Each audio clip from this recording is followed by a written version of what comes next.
You're going to showboat, knock down the shot. For what his value is, he doesn't equate to winning basketball. When you're talking about the greatest of greats, that's what you have to do. You have to nitpick. We'll see you in the playoffs. We'll see you in the playoffs. Welcome, everybody, to this edition of the Tee 'em Up Podcast All-Star Weekend Special Edition. Here we come. Jared, how you feeling, man? It's good, man. It's been a weekend of basketball. Whether I was just playing it bright and early this morning myself or just watching on TV. It's been, I guess, kind of a weird sports weekend for me. I even fit in a little NASCAR because for some reason the Daytona 500 was on the same day. And for some reason, I tune in every year and I don't know why. It's 2022, Jarrett. Why are you still watching NASCAR? I don't know. Hey, I can't answer that one. Hey, for you. There you go. I can't say I've ever watched an entire NASCAR race, to be honest with you. So don't do it. Just don't get into it. Just spare yourself, please. Oh, man. But hey, that All-Star game, that was fun. That was a lot of fun. It was a lot of fun. LeBron hitting the step back there as we're recording this, actually just right after it ends. It's just one of those, we didn't really put it into kind of the agenda of the podcast, but just the change of when they changed the All-Star format, how much better it's been every single year. It's just, can't say enough about it, man. Yeah. And oh, wow. Like Team Durant was coming back at the end too. I thought they were kind of out of it. Yeah. And then Zach LaVine just hit those shots down the stretch. So him and DeRozan made it a little interesting at the end. The Bulls duo going at each other, man. That was awesome to see. All right. So why don't we get into it? And let's do it. You know, before the All-Star break, I was looking at the standings, like looking at everybody's last 10 games. And then all of a sudden I'm like, whoa, hold on. Some teams been making some moves. 9-1 in their last 10, including a 9-game win streak. The Boston Celtics. Jace, I got a question for you. Hit me.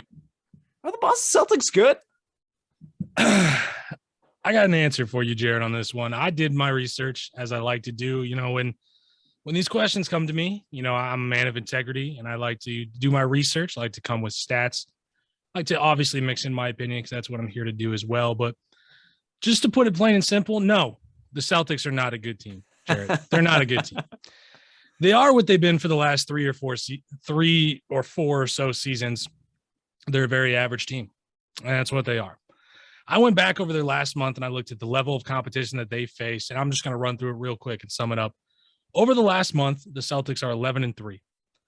They've suffered 3 losses, 1 to Portland with Anthony Simons and company, Atlanta with Trae Young only dropping 21 points, and Detroit to the Fighting Cade Cunninghams.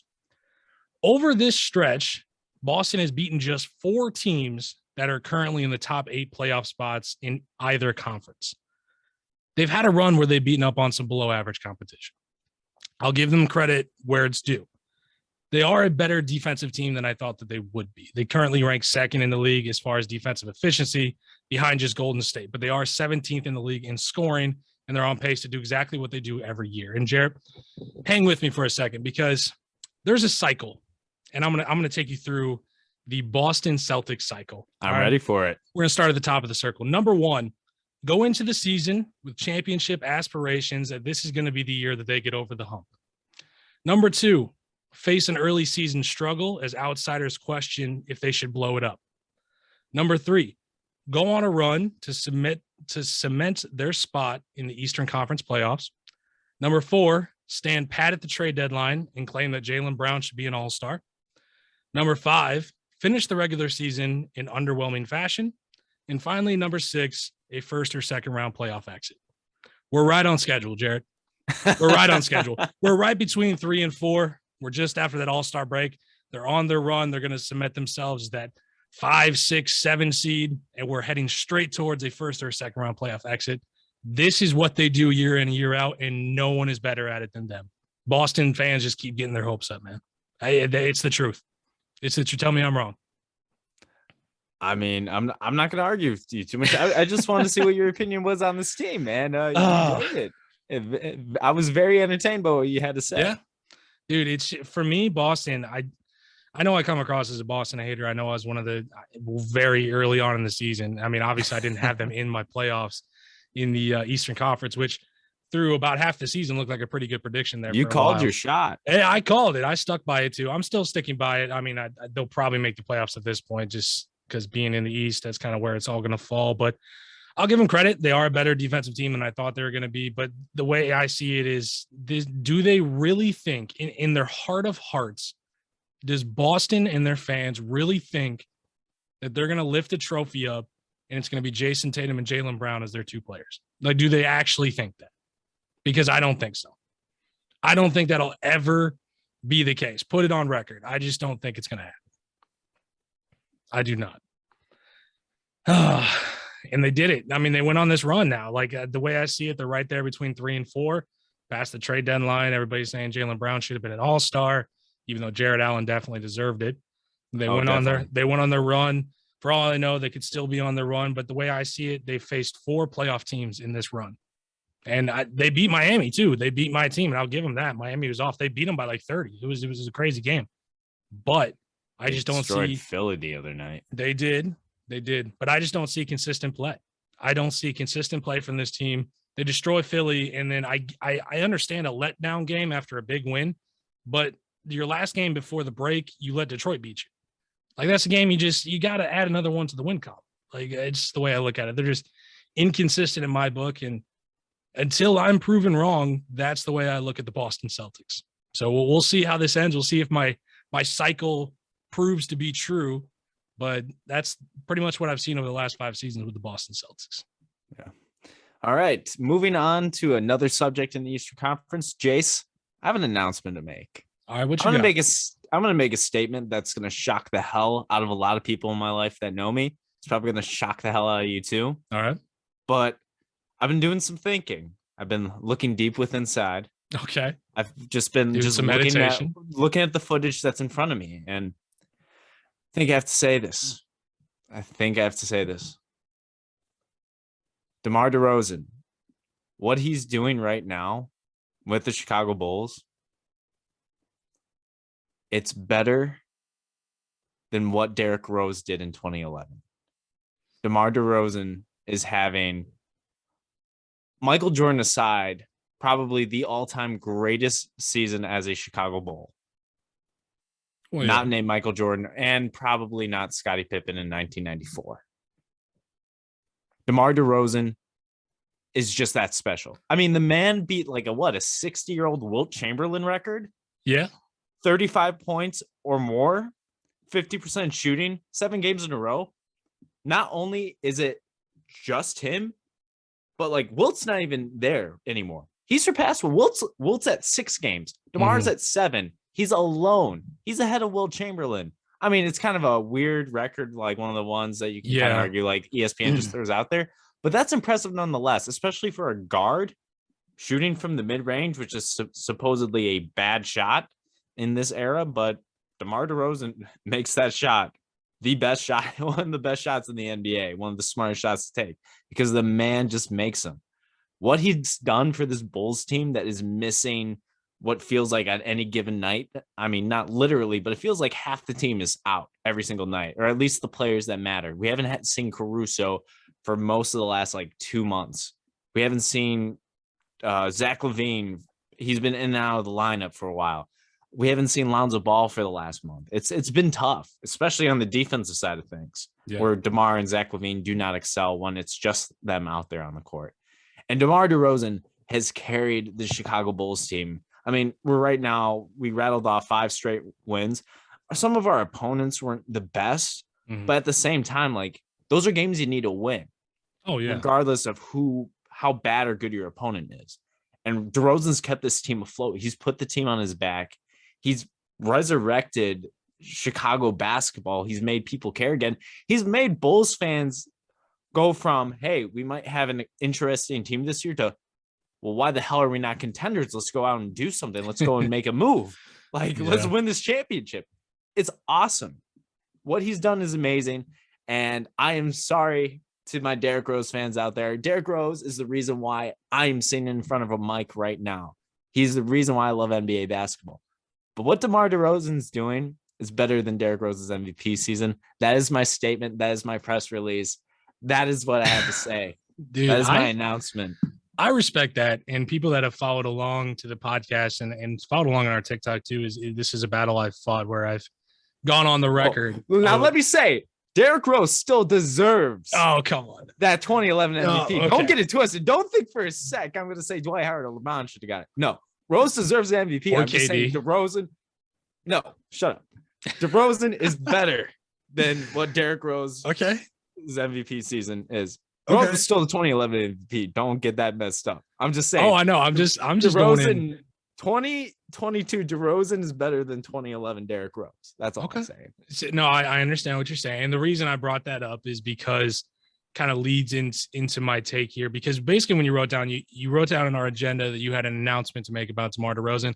So I didn't really know what to prepare for as far as a response to that. My mind bounced around like, are you coming out and saying that he's the MVP? Are you coming out and saying that he's going to win a champ? I didn't know what exactly you were going to say. So this was kind of refreshing to hear, because it does, in my opinion, obviously, I think Derrick Rose should not have been the recipient of the 2011 MVP. I've been on record for that.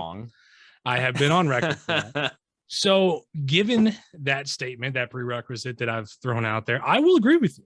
I will definitely agree with you. DeMar DeRozan has been absolutely fantastic. And what I've loved to see is is he 31 or 33, 31, I think? I know he's in his 30s.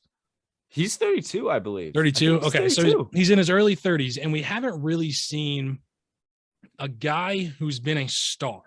These guys who's been a star in the league take a step to become a legitimate superstar that late in their career. We don't really have an example of that in the NBA. Like, I would agree. He's a superstar this year. And it's came out of nowhere. Like, everybody knows what DeMar DeRozan was. He's a great player. He was a great player. He got kind of kicked out of Toronto. They win a championship.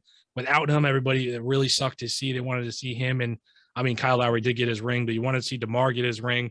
And now he's gone to Chicago. And like, the thing about him is he's a good scorer who isn't really a shooter. And we don't really have that in today's NBA. Like, and when I say shooter, I mean, a dead eye. Like, he is a weapon from pretty much anywhere on the offensive side of the court. And that's not really what DeMar is. He plays within his game, but he's so efficient at it. And he's so unique at what he does. He really kind of gives an opponent, he gives them a challenge that they don't really have an opportunity to see in today's NBA, where like, this guy is a mid-range specialist. Like, that's what he is. If you were going to just boil it down to his statement on the, as long as his offensive game goes. But, on this podcast, we both called out the whole worst off-season signing tag. We got rid of that tag a long time ago. Both of us. I knew it was a good signing, but it's crazy. It looks like we got him for value now, because he's only making somewhere like 35 mil around there. He's playing like he's a $50 million player. No, he is. Oh man, I can't say if he's going to be playing this well for the rest of his contract. I mean, he's 32. Who knows what his 33 and 34 seasons look like? But as of right now, he's lived up beyond what the contract is. He's probably made that the best signing of NBA free agency. Yeah. I kind of wrote down, he's a great player right now in this league. He's not the best. Oh, no. I don't think he's even top 5 in the league right now. I think he's probably just a little bit outside of the top 5. No, I put him in the top 10 as far as this season goes. Player. As far as this season goes. Yes. He's 28.1 points per game. He's shooting over 50% from the field, 5 rebounds, 5 assists, 4th in the league in scoring. And, he really is, he's a blast from the past. He doesn't take a lot of threes. I mean, he's hitting about a third of his threes. So it's not like he's a terrible 3-point shooter, but he doesn't shoot at a high volume. But it's just his game. He's found a way to thrive in it, and credit to him, because it's not an easy thing to do, to kind of just say, hey, I'm not going to change what I'm good at and what's gotten me here. Like, I think it'd be an easy thing for him to just be like, listen, the league's changed. I gotta shoot more threes. I got to work on that. And he's like, no, like, this is what I do. This is what I'm good at. And I could do it better than anybody in the league, really, at the mid-range shot. So credit to him. I got to give him a lot of credit. And as far as your statement goes, I will definitely agree with you that this season is better than the Derrick Rose 2011 season, because obviously everybody knows my feelings on that subject. Oh, I thought you were gonna say everybody knows. I'm like, everybody knows what? Oh, your feelings. My feelings. Okay. my Okay, I feelings was on like, this. watch where you're going. You're speaking for a lot of people out there if No. you're gonna make a statement. All right. There was All a right. there was a lot of competition that year. That's all I'm gonna say. A lot of competition, and the player that was most deserving came out on top and hoisted that trophy in front of the fans in Chicago. No, yeah. That is what happened. That It is is the what happened. story. That is the Mhm. story. And well, we have to stick with it because that's what happened. Yeah. Anyways, so you gave your announcement there on your side of the top of the Eastern Conference, which I right now the did. Bulls and the Heat are actually tied with the best record as far as the Eastern Conference up there. So who knows when we started this season that both of our main teams would be sitting up there at the top. It's been fun to watch, but Oh, it's been great. it's been awesome. I'm happy we're still up at the top. No, I don't for know real. how we did it. Thank I you, mean, DeMar DeRozan. for real. But I want to make an announcement too about the Miami Heat. And look, I consume a large amount of sports talk and NBA related content. And I've noticed a glaring issue in the way that many commentators have mentioned, or in some cases, not even mentioned, my Miami Heat. And too often have I heard the debates in the Eastern Conference about who should be considered front runners, true contenders, all the words that they use. And Miami's just gone from that conversation. I agree. I've even seen Chicago, who a lot of the times they'll put a kind of a qualifier in there with Chicago, as they'll say like, oh, they're too young, not yet, but at least I'm hearing Chicago get discussed. And I want to say this point blank. Miami is a contender. And anybody who is trying to fool themselves and say that they don't have a chance, that's ridiculous. They're a contender. And I think one of the main reasons they're being overlooked is the fact that they don't have that one box office bona fide superstar on their roster. They don't have the big, loud, putting up 50 points a night guy. They don't have that. That the Nets, they got a loud guy. They do. They Verbally do, but loud. in a different way. In a different way.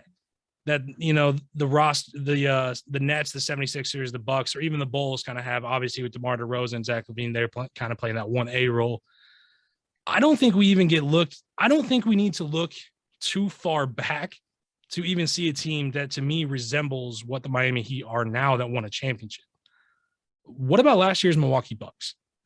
Before they won that championship, Giannis was among the best in the league, but was not the clear-cut number one that he is now. I think a lot of people will say, like, right now, I mean, some people still think KD, and I think KD's injuries kind of bump him down to 2. I think right now, even me being the LeBron fan I am, Giannis is easily the best player in the league. I got to give him that title. He's definitely deserved it. But I'm old enough to remember in the playoffs last year when the stories were about how important guys like Brook Lopez, Drew Holiday, and even Bobby Portis were to winning that championship. We saw it almost after every game. Like, they can't win without Bobby Portis. You know, he is such an important part of this offense. You know, Drew Holiday, he orchestrates everything. Middleton hit some shots. Exactly. In some games. Exactly. Looked like Michael Jordan one game. It was crazy. Oh, exactly. I would argue Miami has 4 players on their roster that are in the top 10 of the league at the position or the role that they play. Say Jimmy Butler at the small forward position. No Bam question. Adebayo at center. I'd even say for the point guard, Kyle Lowry, I'd put him probably right there at 10. And the 6-man position, that's okay. That one's debatable. I don't know about that one. But then 6-man position, Tyler Hero. Tyler Hero might even be a top 10 shooting guard. It's not a very deep position. Exactly. So I would argue Miami has a roster that is built very similarly to what Milwaukee had last season when they won the championship. I think Giannis is obviously better than Jimmy Butler, but I think I think Miami is deeper. I think they have more skill. They're younger. And I think we kind of discredit, they made a trip to the finals just a few years ago. Yes, they came up short against the Lakers, but we act like Miami just can't perform come postseason, but it's actually on the contrary. Like, if in their existence, they have always been a tough out in the playoffs, especially led by Eric Spoelstra. I'm warning the rest of the NBA media, do not just gloss over Miami, because they look ready and they look hungry, and we know that they have the right mindset to make another deep run in the playoffs. They're arguably the deepest bench in the league. I mean, look what their guys were doing when Butler and Lowry were out. Exactly. And I hate to be the homer. Like, I hate to be, look at my team, look at my guys, but I just think there's just been this almost a disrespect where it's like, obviously we talk about Brooklyn. We talk about obviously now Philadelphia. The Bulls have been up there. We talk about the Bucks, deservedly so, but Miami just is an afterthought. And I don't think they should be an afterthought. I think when you're listing the best teams in the Eastern Conference, start at the top and don't say, oh, these guys don't have a chance. They definitely have a chance because they've proven so far throughout the season they can compete with everybody in the Western Conference. Yeah. Same thing with the Bulls. I completely back up your point. I mean, Miami and Chicago the last couple weeks have been the top of the conference, whether it's Miami on top or Chicago on top of them, just flipping back and forth, maybe one drop into three, but they don't fall farther than that. And I also consume a lot of other sports multimedia, and I consistently hear, well, no, I don't hear Chicago or Miami. I hear the teams below them constantly. I hear, I mean, I understandably so, Cleveland, which has been the unicorn team of this season. They get a lot of they get discussed a lot, But I'm hearing the Celtics discussed more. I'm hearing, and then of course the Sixers and Nets. Well, they can't. There isn't a NBA podcast on planet Earth that doesn't mention the Sixers or Nets every time, especially the last couple of weeks. But these teams have been sitting at the middle of the Eastern Conference for quite some time, whereas the Bulls and Heat, especially with the Heat being essentially almost completely healthy, at least with their major players, not a peep. I don't hear anything. Yeah. It's ridiculous. Right now, pretty much the only injury Miami's dealing with, which they're hoping, obviously, with the break. I mean, Tyler Hero was out for a few games leading up to the All-Star break. They were still all right. And then I think the only other injury is Markieff Morris, which who knows if we'll ever see him back because he was absolutely assaulted by Nikola Jokic, but that's a story that we've already covered. And then people forget, I don't expect to see him back this season, but Victor Oladipo is still on the Miami's roster. People kind of forget about that. I think he'll be back by playoffs. I don't know. I thought he was going to be back by around, well, first it was Christmas. Then I was like, no, it's never going to happen. So then I was thinking maybe the end of January. Now we're approaching, I mean, we're here at the All-Star break, so got about 6 to 7 more weeks left of the actual regular season. So I don't know if Victor Oladipo will play a role with Miami Heat, but he's a talented player and he's just kind of sitting over there ready. So who knows, there might be another punch coming off the bench at some point for Miami. But even without him, they've proven that they're a deep team. So I'm not going to sit here and say they should be the front runners. They should be the betting favorite. They should be the ones coming out of the East. But I think we just need to pay respect where respect's due. Like, they're contenders. Don't prove yourself otherwise, because I guarantee matchup wise, there's not a team in the Eastern Conference that's going to look at a first round matchup against Miami and feel good about it. Like, they might think, okay, we got them, but it's going to be a dogfight, because that's what it always is with Miami. So I just had to issue that warning, man. I'm tired of the disrespect. Got to pay respect. What did LeBron say a few years ago when he won his championship? He's like, Rob Pelinka wants his respect. The Buss family wants their respect, and I want my damn respect too, or something like that. So, yeah, no, roll your eyes. The man's already respect. Oh, man. Moving on. I got some comments about LeBron, but I could save that for another time. That's all right, man. Moving on. Kenny Smith interview. Let's get off of that topic. Well, Jarrett, T-Mac was in the news this week for some comments he made about current superstar and, in my mind, best player in the league, Giannis Antetokounmpo. He stated that he believes Giannis would struggle in his era, stating, quote, "If you can't shoot, it's going to be hard. And Giannis's game is predicated on coming downhill. It would have been tough for him to be who he is today back then." So, Jarrett, what are your thoughts on T-Mac's comments here? T-Mac, I love your game. I love watching you. But let's keep it real for a sec. Mm-hmm.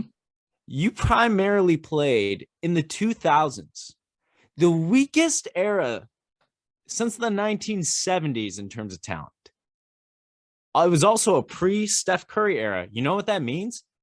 You could be a back-to-the-basket power forward, and you could clog the lane at the 4 and the 5, and it wasn't an issue. Mm-hmm. You could be a forward, a small forward, and you didn't need to shoot. LeBron James certainly didn't really have much of a three-point shot, and he was still one of the best players of that era. Yeah. So where in this conversation does it come up that Giannis, an absolute physical freak of nature, probably the most physically dominant player since Shaq, who absolutely wrecked the late 90s and early 2000s, the man who has an insane wingspan, a great defensive player, can play downhill, can handle the ball. In what world does this guy need to be a shooter to play in the 2000s? I mean, sure, he's going to be going up against more centers, Yeah. but he's got the body and the skills and the footwork to play against them. You think he's going to have that much of trouble against Ben Wallace? Sure, Ben Wallace is a great defender. So is Giannis. I don't understand. He's, if anything, he's better suited for your era than the current one. Yeah. I completely agree with you. And I absolutely hate the player, this player, that era. You can't compare, blah, blah, blah. It's the worst argument in all of sports, every major sport. It's terrible. Athletes today are bigger, they're faster, and they're stronger. Due to the level of training information that we now have, recovery tools, and just increased knowledge that we have as a society, we continue to advance. We continue to push the game forward. That's what you're supposed to do. And this argument is terrible in part. And I have to steal a quote from one of my favorite TV sports hosts, Nick Wright. No. Old people be lying. Old people be lying, Jared. Every former player thinks that they played in the hardest era. Every former player thinks. Well, if you're talking about the 2000s, you're wrong. But T-Mac does. What I'm saying, every former player thinks they played in the hardest era with the toughest competition and with the hardest rules. Can we stop this, man? Like, older players get so threatened by the young stars that they feel the need to try to just credit them for no reason other than to try to make themselves feel better. Like, Giannis is 7 feet tall, 250 pounds, needs 3 dribbles to cover the entire court, is a great defender, a great rim protector, a strong rebounder. He's overly athletic, and he's durable as hell.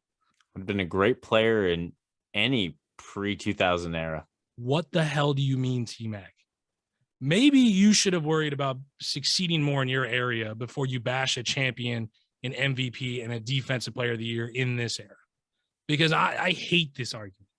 Absolutely hate it. And he picked the wrong guy. Like, if we're being honest, picked the wrong guy to try to make this point about. Yeah, this is also funny because it's not like T-Mac's in a conversation where Giannis is a threat to him in any case.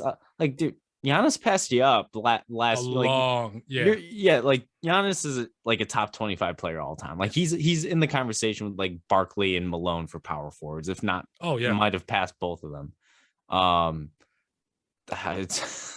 It doesn't make sense. T-Mac is officially, he's earned his degree in old head basketball comments. Yeah. He's graduated from the University of Old Head NBA Takes. Old people be lying. Now, straight up. Now, I will say some of the vets have good points when it comes to today's players for certain things, but this is just a very bad take. It's awful. And it sucks that it all kind of happened over All-Star weekend where, you know, we're there to like celebrate. Obviously, we're celebrating, it's the 75th anniversary too. We're celebrating the greats of the NBA along with the current greats. And, you know, Giannis is both of them. Yeah, well, he wasn't one of the 75 celebrated. Well, I know he had a lot of free time on his hands. That's what I will say. I will say though, T-Mac probably should have been on that 75th anniversary team. He probably should have got in there. I love T-Mac. I think he was a great player. I really do. But this is another one of those, like, no one's trying to hear this. Is anybody sitting around going, oh, you know what? I thought Giannis was great until T-Mac said that. And then I'm like, you know what? In the 2000s, Giannis, yeah, he wouldn't be any good. He'd probably be a bench player. Like, is anybody sitting around thinking that? Like, how's he gonna help space the floor? Oh no, yeah, yeah, it's ridiculous. It makes no sense. And let's be honest, Giannis can knock down a shot. It's not like he's all a dunker, but at the same time, stop him. Like if you hate Giannis running to the rim and just being a dunker and throwing up layups and scoring 35 points a game, stop him. Yeah, because no one has figured it out yet. I don't know about anyone else, but he can shoot that fader from the post. That's shooting. Yeah. So I hate it, man.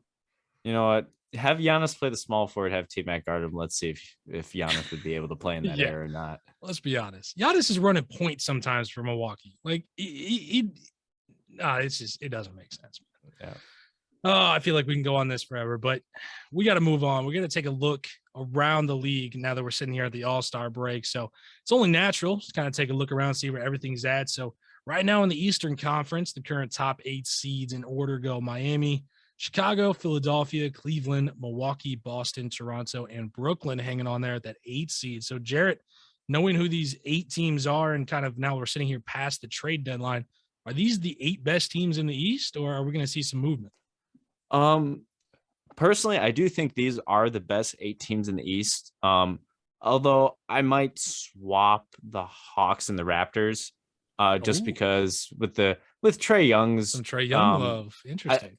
I just think, even though I'm not a huge Trey Young fan, I do think he's one of the like best players in the league, to where in a playoff series he's going to be a player that matters. Like, Mhm. if for however, like, let's say the Hawks and the Raptors faced in a play in game, like they were the 9 and the 10.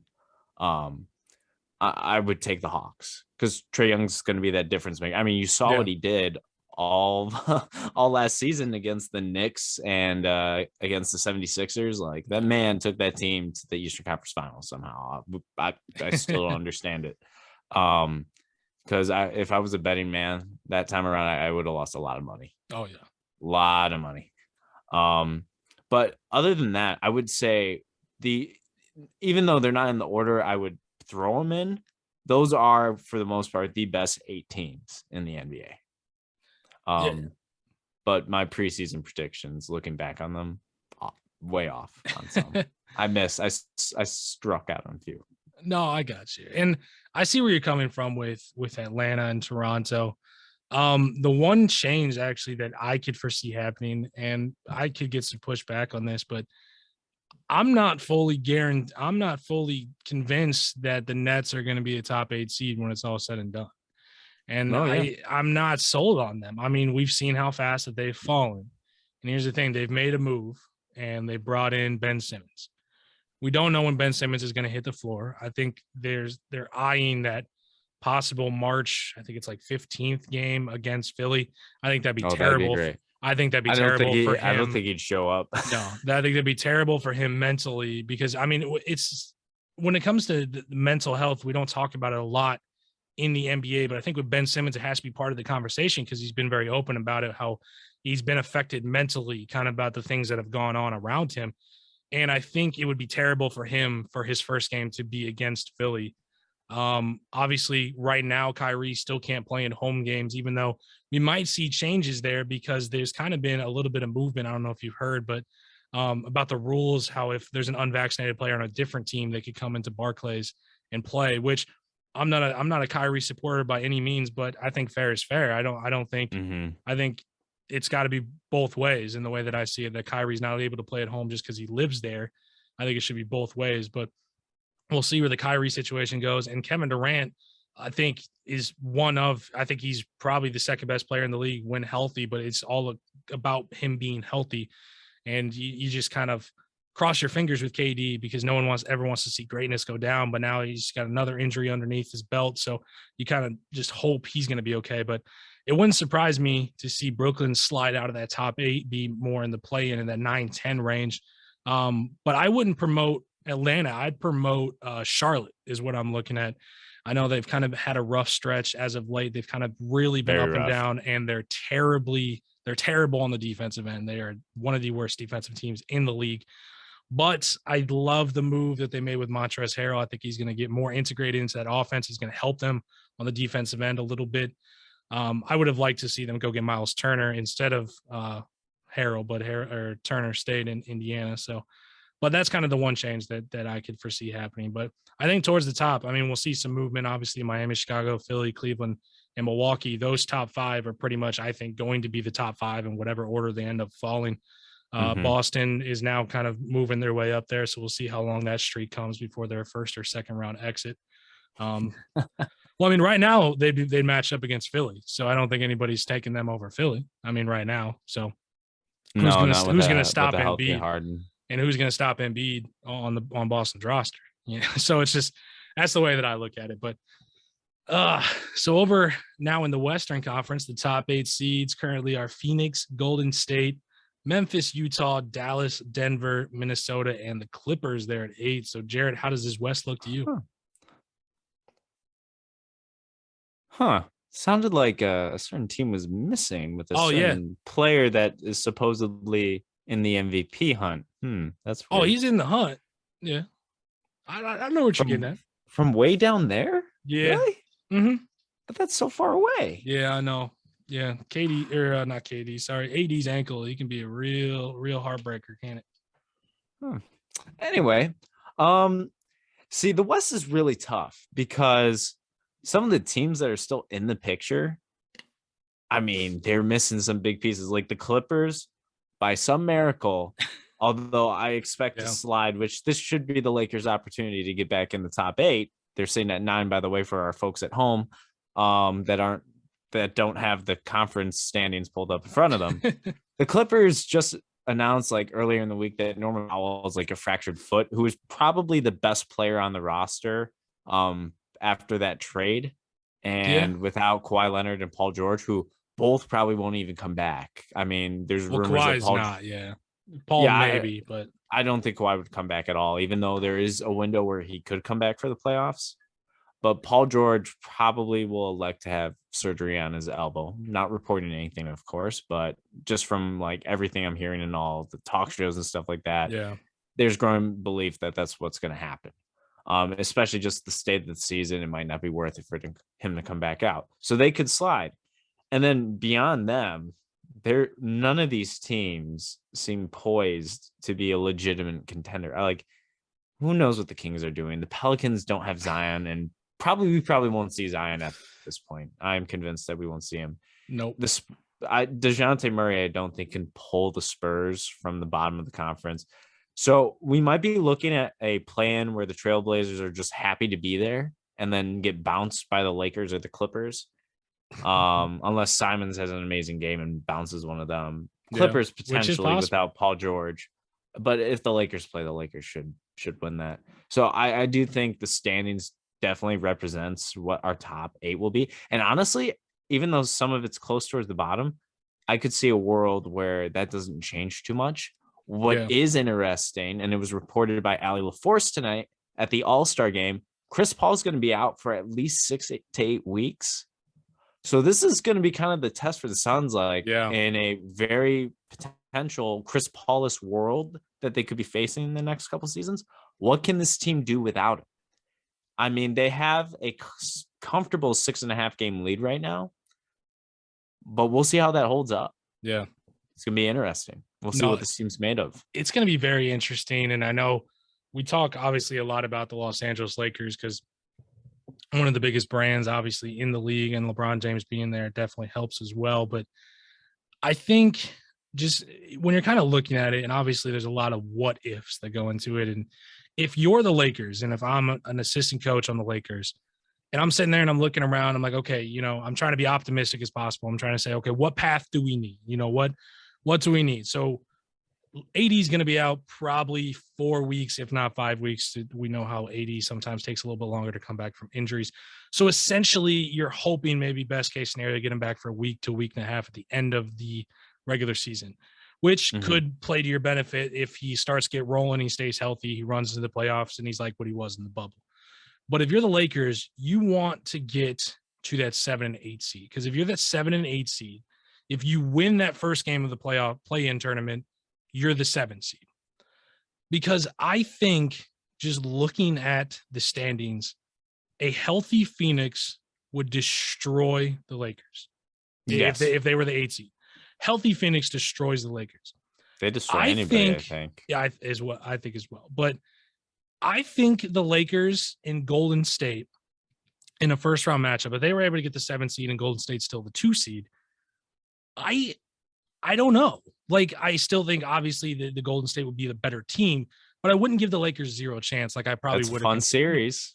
So I think if you're the Lakers, you're looking at is, okay, we know we're going to be at the bottom of this kind of play-in, the seeding. We want to shoot for a first-round matchup against Golden State. That's what you want. And it kind of helps you too, because if you can get in there, say you can upset Golden State in the first round, 7 seed upsetting the 2, it puts you on a path where you don't really have to match up, like depending on how all the others series fall. But I think that's the best case scenario for the Lakers. Obviously, LeBron has to continue to play at the level that he's been playing at, and probably even more. Russell Westbrook, he had a few good games there before the break. They need him to continue that trend. They need Malik Monk to stay hot. They need some things to happen. But the thing about being under 500 is that if you play 500 basketball, you're moving up. Like that's the thing. They've set the bar so low, and as far as the record goes, if they could play 500 basketball, they have a chance to move up a little bit. Mm-hmm. So I don't think it's season over, but I think they're on that last string. Like one more thing, one more ankle rolls, one more, like then it's it. I think there's still a chance. And I think if you're looking as, hey, we got to be optimistic. We get Golden State, we get AD healthy, we get him rolling. LeBron keeps doing what he's doing, and we roll into the playoffs, and, anything can happen in the playoffs. So I think that's how they're looking at it. But I will say this is it. This is the last straw. I mean, one more, LeBron's out a couple weeks. Heck, Russ gets injured. Heck, at this point, I'd say if Malik Monk gets injured, it's over. So can you imagine have your season teeter on Malik Monk's health? Oh, he's been great. That's down bad. He's had a great season. Oh, he's earning himself some money in this offseason. Yeah, he'll get paid, and I don't know if the Lakers can afford the check. They can't, but he's earning his money. Oh, who's going to replace him next year? Because you're still going to have the Westbrook contract. I don't know. Unless Clutch somehow works their magic, because they're really pissed that their other Clutch client is on the Lakers right now. Because we'll I could go on a whole rant against those Clutch reports that came out, but we probably don't have enough time for that, so I will save that for another day. Well, who knows? They might try to trade AD in the offseason. We'll see where all this stuff shakes out. You never know, man. Wow. Yeah, it was a LeBron James led team. You never know what Lee GM is up to. All right. So real quickly here, I wanted to kind of go through our picks that we had at the beginning of the season. Oh, do we have to? Just real quick, we'll run through it. So starting off with MVP, we'll just kind of see what was your original pick for MVP coming into the season. My original MVP pick was Luka Doncic with Lillard as a dark horse. Okay, that's not bad though. Luka's making a push, dude. He's made a push, and he's gonna need to make a push after trading KP and only getting like Dinwiddie in return and Davis Bertans. Oh, I know, but I'd rather have KP than Dinwiddie and Davis Bertans for that team. Dinwiddie's a weird fit, and then, we'll see just what becomes of Bertans because he has not been the same since his first season after he made that big money. Who's your MVP again? So my original MVP was your dark horse in Damian Lillard. I predicted a huge season for Damian Lillard. I was as wrong as I possibly could have been. Now, obviously, if I was able to make the pick, which who cares now because you're halfway through the season, but I'd pick Giannis Antetokounmpo as of right now to be my MVP pick. But I went with Dame Lillard, and I was way off on that one. So I'm glad I didn't put money down on a futures bet for that, because that would have went right down the toilet. But so who was your original pick for Rookie of the Year? What was I thinking in October? Who'd you put down? I'm afraid to say. Jalen Green? I did say that. Jalen Green. Why did I say that? Oh, I think I was buying into the Rockets would be so bad. He would just get 40 minutes a game. Yeah. Yeah, that he would just stand out so much and like drop like 18, 19. I think I remember that has not happened. I think I remember you saying those exact words. That had to have been my argument. I think it was. But dude. I guess I didn't expect the Cavs to be this good. Yeah. For some reason I just wasn't buying the Cade Cunningham hype, and just the Pistons are so dysfunctional. I was thinking Jeremy Grant would steal all like the shots and stuff. Yeah. And I didn't realize Franz Wagner would be the sleeper best rookie on the Magic and one of the top 5 rookies in this draft class.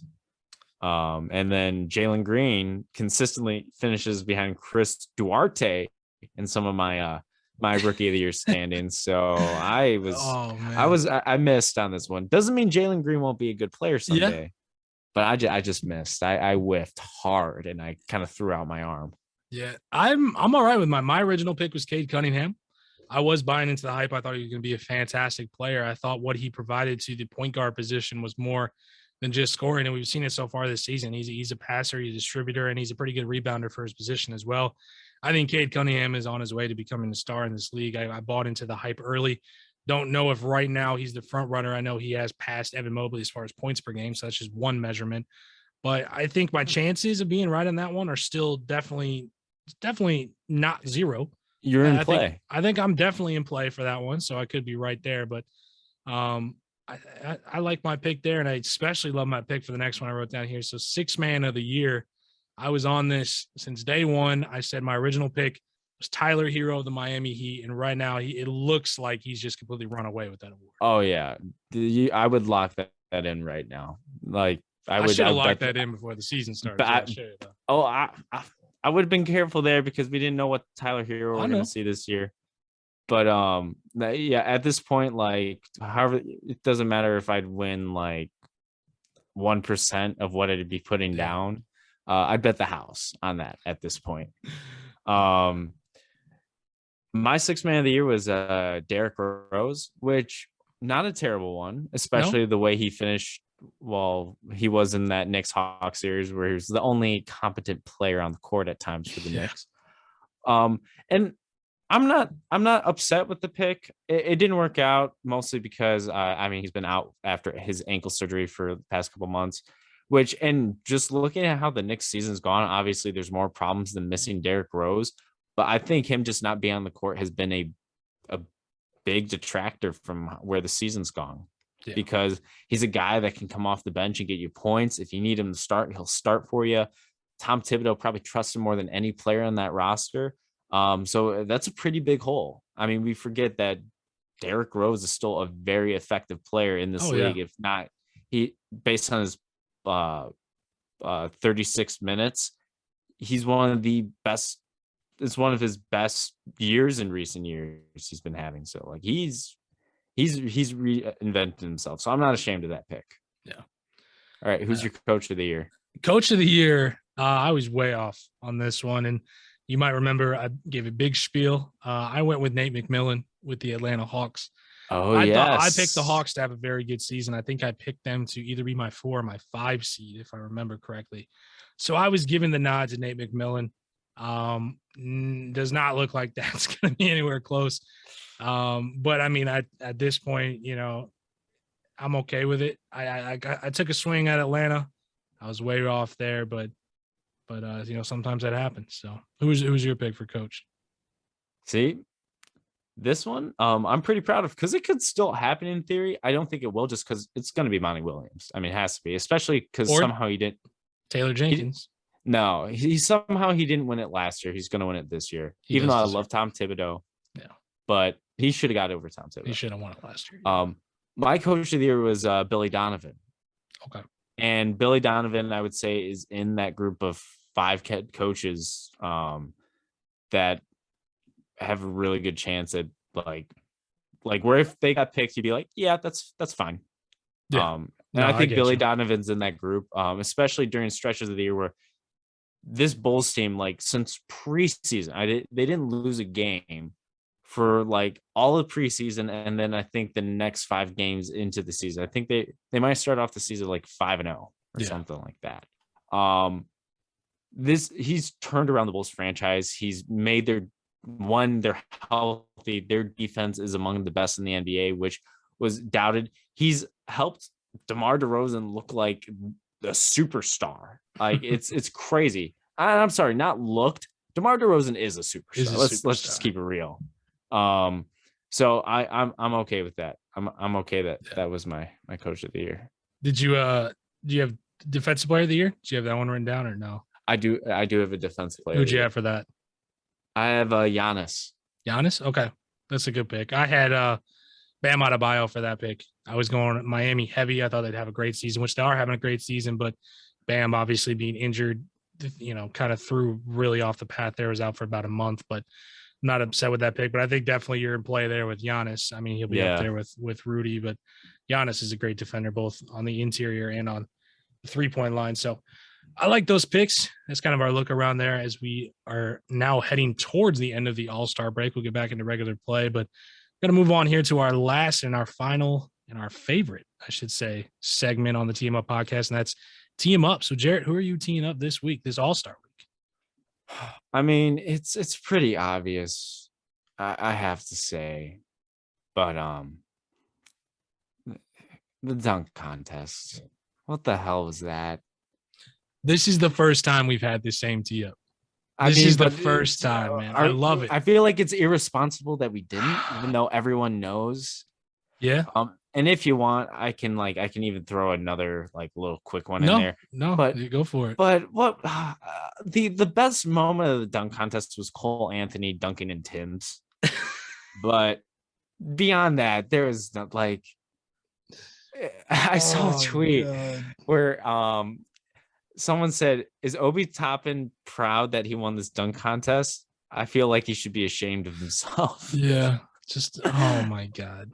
Oh man, like, and this is part of that. Like this, I think this is the curse of Aaron Gordon, because Dwayne Wade wanted to be buddy with my current Chicago Bulls, Derrick Jones Jr., who was a member of the Miami Heat at the time. Yes, he and was. Threw out a 9 for Aaron Gordon, I'm sorry, who had a 50 dunk, and like Dwayne Wade's like, nope, a 9, and became after that the single-handedly most hated man on Twitter for like a week.